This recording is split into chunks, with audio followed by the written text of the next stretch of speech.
you have to consider the numbers of microorganisms on the sample or the tabletop or wherever they're at.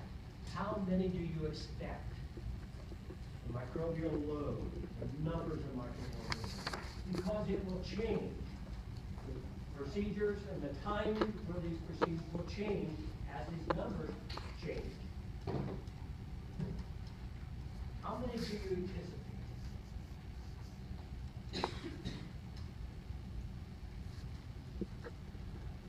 Really, this boils down to how much time do we need to allot to disinfection, or how much time do we need to allot to sterilization.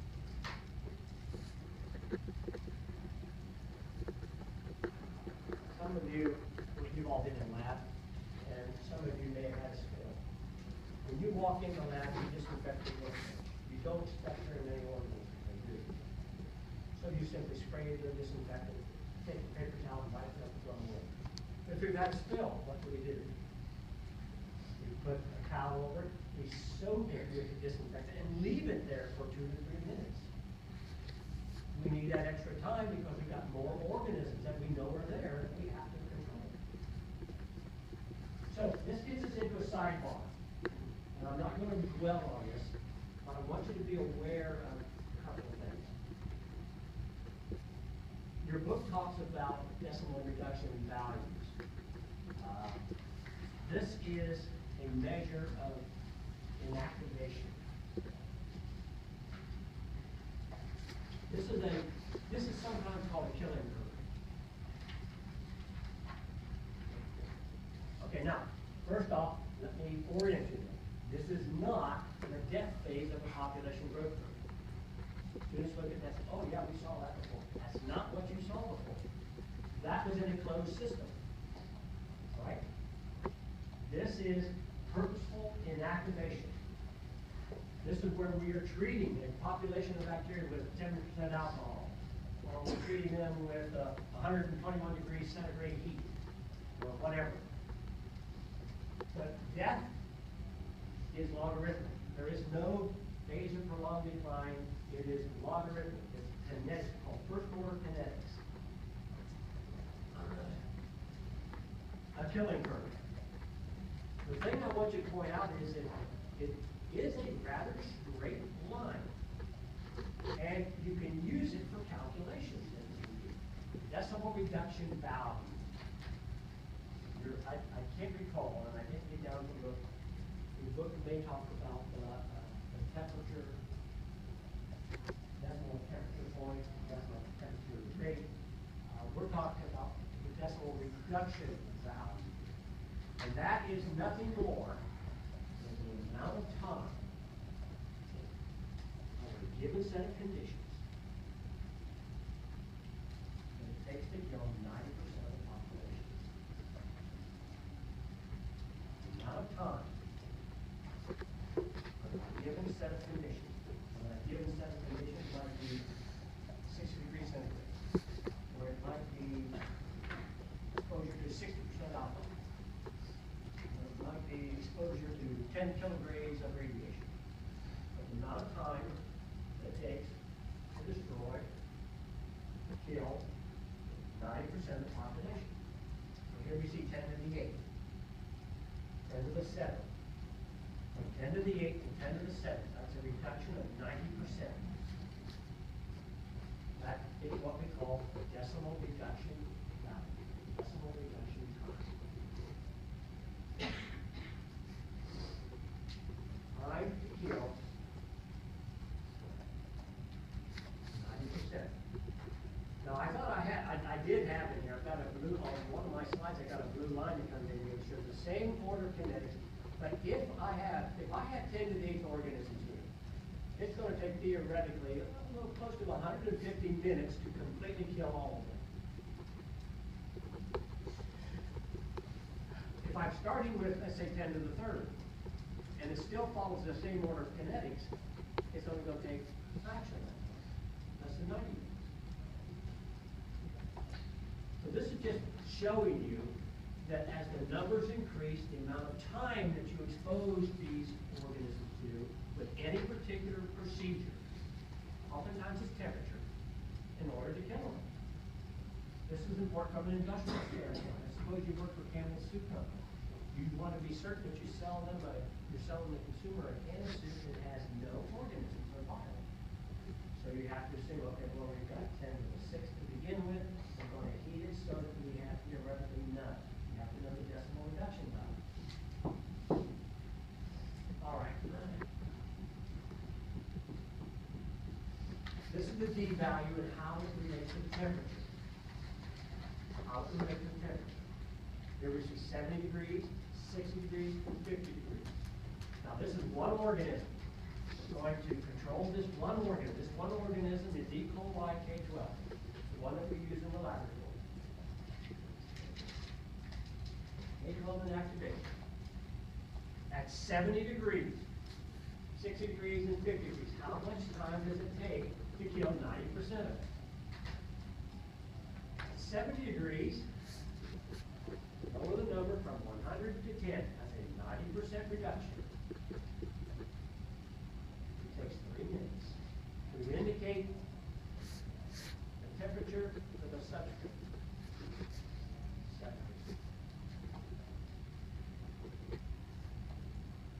We had a population of 100 cells with 3 times, about 10 minutes, we completely eliminate all the organisms. Be down to a fraction of an organism. If we raise that temperature, however, lower the temperature, sorry, 60 degrees, look at what we do to the decimal reduction value. Increases it to 12 minutes.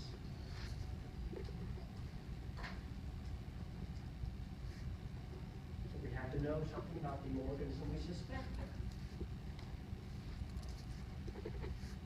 And lower it another 10 degrees, get the decimal reduction value of 40 minutes. You can see how long it would take to get to 1/10 of the survival. Okay, now, that was varying the temperature. Let's vary the organism in this next one. Same set of curves, but now we're looking at 3 different organisms. This one right here, this one is a very delicate organism. This one cannot tolerate it. This one is Haemophilus influenza. This particular organism is very sensitive to heat.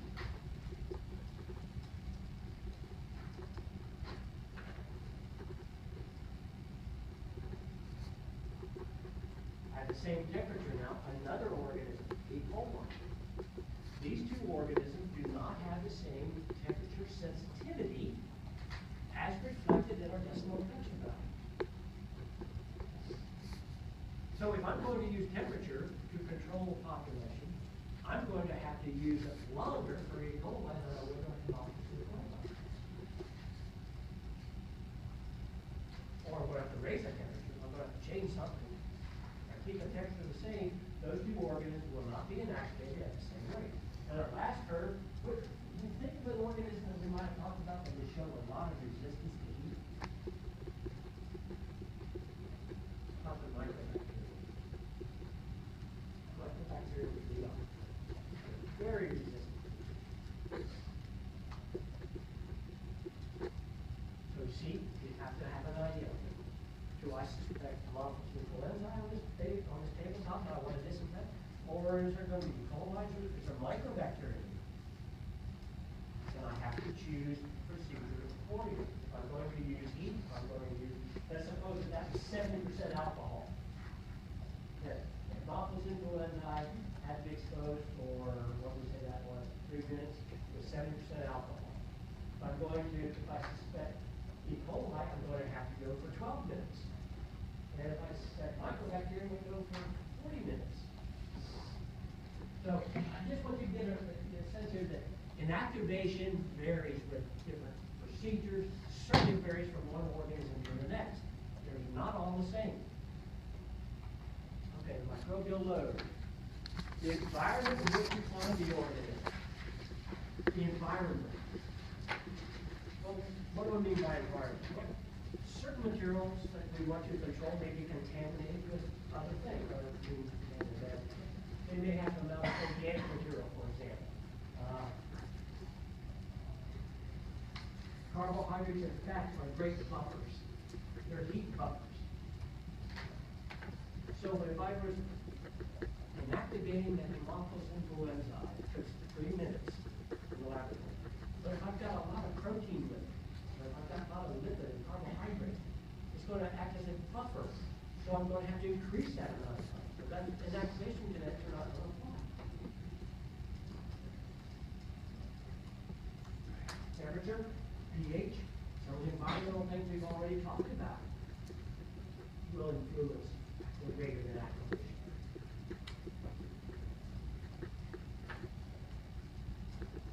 And the last thing you have to consider, it seems to be common sense, what your book calls, I think it's called situational.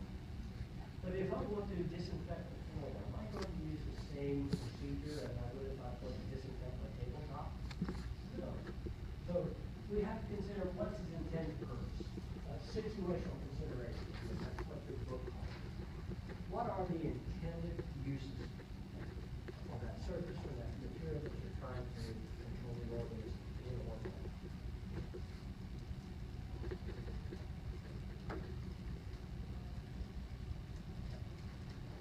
Make sense? I go through this because you guys like to, okay, I can do this with this, I can do this with this, and it changes. So nothing is cast in stone. So we'll talk first about physical means of sterilization. I'll put that in parentheses because that really means disinfection or sterilization. Physical means of control. Physical means of control. We'll talk about temperature. We talked about temperature in terms of its requirements for growth. So let's now talk about using temperature to prevent growth, to control organisms. We're going to talk about dry heat. We're going to talk about moist heat. We're going to talk about irradiation. We're not going to talk nearly as long as what I have in the past and what I'd like to talk about, but it is a very important means of controlling organisms. And we have in this country a reluctance to using it. We're going to talk about ionizing radiation and non-ionizing. And I'll give you a basis for understanding. And the last thing we're going to talk about is filtration. Filtration can be used to control bacteria in air, liquids, and it's used commonly in clinical sciences. So, everybody know where we're going? This is a roadmap for the next 15 minutes today and the next half hour on Thursday. So let's talk about temperature. Heat as a disinfectant or as a steroid. Now I gave you a number of PDF documents with some definitions. I'm not asking you to memorize them, but I want you to have some familiarity with them. All right? Heat is undoubtedly, it is unquestionably the most frequently used means of controlling microorganisms if the material can withstand it. Now some things can't withstand the temperature changes if we might need to sterilize it. So we have to use something else. But it's the easiest to use, it's the most cost effective, it is without doubt the most widely used means. Even in your home, you control microorganisms with heat. When we talk about heat, we can talk about moist heat or dry heat.